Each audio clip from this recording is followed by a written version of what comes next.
I want to tell you about the time the Wall Street Journal put me on the front page. Yes, the Wall Street Journal put me on the front page. And it wasn't for a television show. It wasn't because I won an Emmy, because I didn't. But it was for shout singing on a Peloton bike. All right, let me back up. When I lived in New York, I worked about 15 minutes from the Peloton studio. And I needed to get in shape. And that's an understatement. So I started going to the studio on my lunch break. Now, here's what you need to picture. The studio is broadcast to everyone who has a Peloton bike at home. Thousands of people watching live. The room? Maybe 40 riders or so. And they're mostly 22-year-old women on their lunch break. Upbeat instructors, great energy, loud music, 22-year-old women, and me, a television executive in his 40s, shout singing on the bike to what I would describe as really, really bad pop music. And I say really, really bad only to cover myself because I actually love pop music. I am a genuine fan. I have seen Meghan Trainor by myself, Britney Spears by myself. Oops, I did it again. Yep, that's me. And shout sing on the bike? You ask why?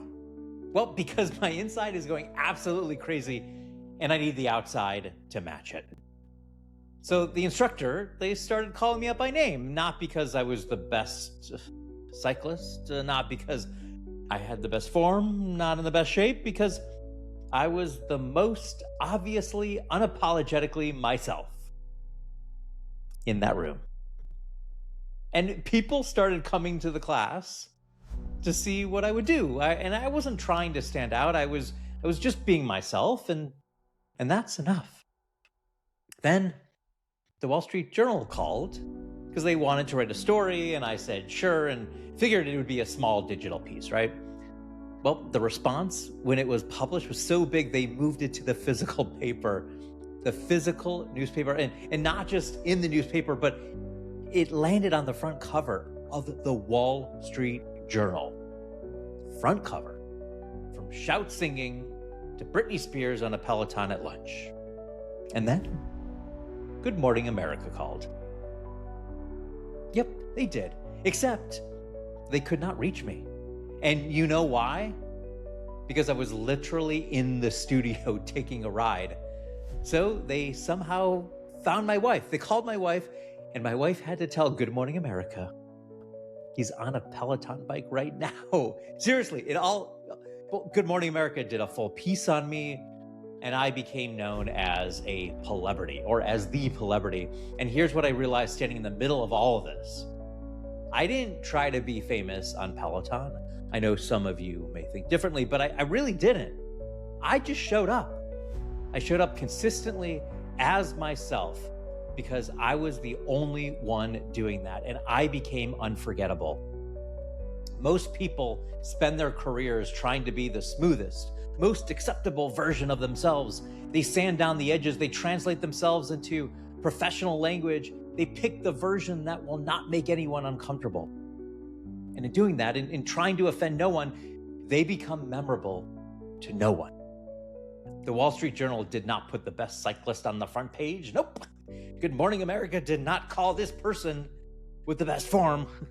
They called the person who is unmistakably themselves. And that is the $2 bill. Not better, but different in a way only I could be. Jesse Cole gets this better than almost anyone. Jesse wears a yellow tuxedo everywhere. Airports, meetings, games, interviews. The yellow tuxedo is his thing. Now, you can look at that and say, that's a gimmick. But here's what Jesse actually understood. The yellow tuxedo only works because Jesse Cole is the yellow tuxedo. Remove it and the whole brand collapses because it's not a costume. It's an identity. He didn't wear it to get attention. He wore it because the yellow tuxedo was the honest external expression of who he already was. The person who refused to believe that baseball entertainment had to be slow, formal, and predictable. The tuxedo was just the visible version of the philosophy. Here's what Jesse said when someone asked him if he was naming the team the Bananas was scary. He said yes. And even today, walking through airports in a yellow tuxedo is still awkward and uncomfortable. And he does it every single day. You know why?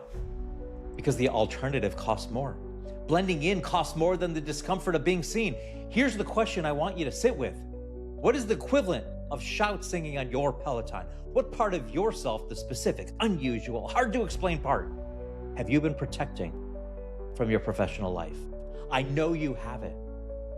Because here's what I've learned from about 100 of these only statement sessions I provide. That part is almost always the most powerful thing you have. The pharmaceutical scientist who became a dental AI consultant, the financial advisor who was a trauma nurse first, the real estate agent who grew up needing someone to say yes. Every single time. The weird part, the chapter that did not seem to fit, the thing they'd been editing out of their professional story, that was the $2 bill. Jesse did not start the Savannah Bananas with a yellow tuxedo in a sold-out stadium. He started with $1.8 million in debt and 2 tickets sold. He made one decision. Whatever is normal, do the exact opposite. Whatever is normal, do the exact opposite. Normal baseball, wear the uniform, act professional, play the game. Jesse, dancing grandmothers, trick catches, one price includes everything, hold music that makes you laugh. Every single touch point designed to make someone say, I have never seen anything like this. That's not luck. That is a decision. And the decision is available to you now. Not after you are more established, not once you have more credentials, right now. Because your word is your weird is your worth. Not as a self-help slogan, as a strategic fact. The specific, unusual, slightly uncomfortable part of yourself that you've been editing out of your professional story, that is exactly where your only is buried. The Wall Street Journal did not find me because I tried to stand out. They found me because I stopped hiding. There is a difference. So I built something to help you. FindYourOnly.app. Go to FindYourOnly.app. It's 8 questions. It's free in under 8 minutes. FindYourOnly.app. It's going to help you find your only. And I want you to bring the weird parts because that's what I'm looking for. FindYourOnly.app. 8 questions in under 8 minutes. Go now while it's free. Remember, be the only. Be the $2 bill.